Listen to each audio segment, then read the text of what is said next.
ஆன்மீக உறவுகள் அனைவருக்கும் என் அன்பான வணக்கங்கள்.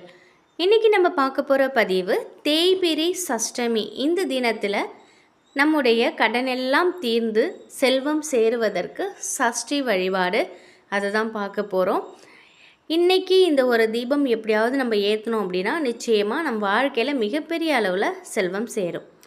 முருகப்பெருமானோட வழிபாடு செய்ய பல தினங்கள் இருந்தாலும் சஷ்டி ரொம்ப ரொம்ப விசேஷமானது. சஷ்டி திதியில் மாதந்தோறும் வரக்கூடிய வளர்பிறை சஷ்டி, தேய்பிறை சஷ்டி, 2 சஷ்டி வரும். இந்த நாட்களில் நம்ம முருகப்பெருமானை வழிபாடு செய்யலாம். அதுவும் தேய்பிறை சஷ்டி திதியில் முருகப்பெருமானை வணங்கினோம் அப்படின்னா நம்முடைய கடன் கஷ்டங்கள் எல்லாமே தீர்ந்து செல்வ வளத்தை பெருக்கிக்கலாம். சஷ்டி தினம் நேற்று மதியம் 3 மணிக்கு துவங்கிடுச்சு. இன்று மதியம் 1:45 வரைக்கும் இருக்குது. இந்த வழிபாட்டை இன்றைக்கி மதியத்துக்குள்ளே 1:45க்குள்ளே நீங்கள் செய்கிறது சிறப்பு. இந்த வழிபாடு செய்ய நம் வீட்டில் உள்ள முருகர் படத்தை நல்லா தொடச்சிட்டு சந்தன குங்குமம் போட்டு வைங்க. கண்டிப்பாக பெருமானுக்கு செவ்வரளி மாலை சூட்டுங்க. முருகப்பெருமானுக்கு ரொம்ப ரொம்ப உகந்த இந்த எளிமையான பூவை சூட்டினாலே போதும். நிச்சயமாக நமக்கு மிகப்பெரிய அளவில் நமக்கு நல்லது நடக்கும். எளிமையான நெய்வேத்தியம் ஒன்றை தயார் செய்து வச்சுக்கோங்க. முருகனுக்கு தீபம் ஏற்ற போகிறோம். இந்த தீபம் தான் ரொம்ப ரொம்ப முக்கியம். முருகர் அப்படின்னாலே நம்ம வெற்றிலை தீபம் தான் ஏற்றுவோம். அது எல்லாருக்குமே தெரிந்த ஒன்று. ஆனால் நம்முடைய கடன் தீர நமக்கு செல்வ வளத்தை பெருக்கி கொடுக்கறதுக்கு நெல்லிக்காயை கொண்டு தீபம் ஏற்ற போகிறோம். நெல்லிக்கனியை கொண்டு மகாலட்சுமி தாயாரை வணங்குவது எல்லாருக்குமே தெரிஞ்சிருக்கும். ஆனால் முருகப்பெருமானுக்கு சஷ்டி திதியில் தீபம் ஏற்றி வழிபாடு செய்கிறது ரொம்ப ரொம்ப விசேஷமானது.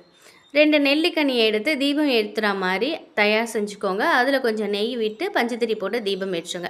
இந்த தீபம் கொஞ்ச நேரம் நம்ம வீட்டு பூஜை அறையில் இருந்தால் கூட போதும், மிகப்பெரிய யோகத்தை நமக்கு கொடுக்கும். இந்த தீபத்தை ஏற்றிட்டு கந்தசஷ்டி கவசம், கந்தகுரு கவசம், இப்படி முருகருக்கு உகந்த ஏதேனும் ஒரு கவசத்தை நம்ம படிக்கலாம். ஏன் வேல்மாறல் கூட நம்ம படிக்கலாம். வேல்மாறல் முழுவதும் படிக்க முடியலன்னு சொல்கிறவங்க ஒரு 4 வரி, அது ரொம்ப ரொம்ப விசேஷமான அந்த 4 வரியை படித்தால் கூட போதும். அதோட லிங்க் டிஸ்கிரிப்ஷனில் தரேன். ஒரு 4 வரி படித்தோங்கனாலே ரொம்ப மிகப்பெரிய அளவில் நமக்கு நன்மை ஏற்படும். நம்முடைய கர்மாக்கள் தீரத்துக்கான அந்த 4 வரியை படித்தா போதும். நம்முடைய கர்மாக்கள் தீர்ந்து நம்முடைய கடன் பிரச்சனை தீர்ந்து செல்வ வளம் கொடுக்கும். அதுக்கப்புறம் தீபதூபம் காட்டி உங்கள் பூஜையை நிறைவு செஞ்சுக்கோங்க. அதுக்குள்ளே நெல்லிக்காய் தீபம் குளிர்ந்துட்டாலும் அதுக்காக வருத்தப்பட வேணாம். இந்த ஒரு தீபம் உங்களோட தீராத கடன் பிரச்சனை தீர்ப்பதோடு மகாலட்சுமி தாயாரின் அனுகிரகத்தையும் பெற்று நமக்கு செல்வ வளத்தை அதிகரித்து கொடுக்கும். அதுவும் இன்று செய்யும் பொழுது அதிக பலனை நமக்கு கொடுக்கும்.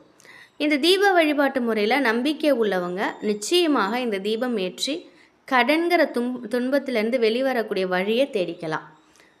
கண்டிப்பாக இன்று மதியம் 1:40க்குள்ளே இந்த ஒரு நெல்லிக்காய் தீபத்தை ஏற்றி பாருங்கள். உங்கள் வாழ்க்கையில் மிகப்பெரிய அளவில் செல்வ வளம் கிடைக்கும். முழு நம்பிக்கையோட முருகப்பெருமானின் மீது முழு நம்பிக்கை வைத்து செய்து பாருங்கள். நிச்சயமாக உங்கள் வீட்டில் செல்வ செழிப்பு, ஆரோக்கியம், மகிழ்ச்சி அனைத்துமே உங்களுக்கு கிடைக்கக்கூடிய ஒரு யோகம் கிடைக்கும்.